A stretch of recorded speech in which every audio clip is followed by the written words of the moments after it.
കൂടുതൽ വാർത്തകളും വീഡിയോകളും കാണാൻ ഈ ചാനൽ സബ്സ്ക്രൈബ് ചെയ്യുക. കൂടെ ബെൽ ബട്ടൺ അമർത്തുക.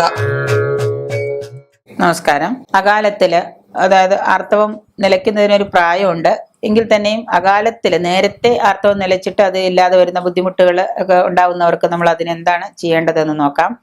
ഉണങ്ങിയ മുരിങ്ങാത്തൊലി അത് പൊടിച്ചിട്ട് 4 ഔൺസ് പൊടി നാഴി വെള്ളത്തിലിട്ട് അരമണിക്കൂർ നേരം തിളപ്പിക്കുക. എന്നിട്ട് അതിനുശേഷം 1 ഔൺസ് വെള്ളം എടുത്ത് നല്ലപോലെ തണുപ്പിച്ച ശേഷം ഒരു കരണ്ടി, അതായത് ഒരു ചെറിയ ടീസ്പൂൺ തേൻ അതിൽ ചാലിച്ച് 3 നേരം വീതം ഭക്ഷണത്തിന് ശേഷം സേവിക്കാം. 3 നേരം എന്ന് പറയുമ്പോൾ രാവിലെ, ഉച്ചയ്ക്ക്, വൈകുന്നേരം 3 നേരം ഭക്ഷണത്തിന് ശേഷം സേവിക്കാം.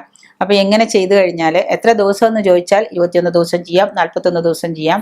ഇങ്ങനെ ചെയ്തു കഴിഞ്ഞാൽ അകാലത്തിൽ ആർത്തവം നിന്നുപോയവർക്ക് വീണ്ടും ആർത്തവം തുടങ്ങുകയും ശരീരത്തിനുള്ള ബുദ്ധിമുട്ടുകളൊക്കെ ഒഴിവാക്കി അവർക്ക് നല്ലൊരു രീതിയിലുള്ള ആരോഗ്യം. കാരണം ഇത് ചിലവർ വിചാരിക്കുമ്പോൾ ഇത് നിന്നുപോലെ നല്ലതാണ്, കുഴപ്പമില്ല, സന്തോഷം എന്ന് വിചാരിക്കും. പക്ഷെ അകാലത്തിൽ അങ്ങനെ ആർത്തവം നിലനിൽക്കുന്നവർക്ക് പല പ്രശ്നങ്ങളും ഉണ്ടാകും. ചിലപ്പോൾ ഗർഭപാത്രത്തിൽ എന്തെങ്കിലും പ്രശ്നം വരാം, ക്യാൻസർ വരെ വരാനുള്ള സാധ്യതകളൊക്കെ പറയപ്പെടുന്നുണ്ട്.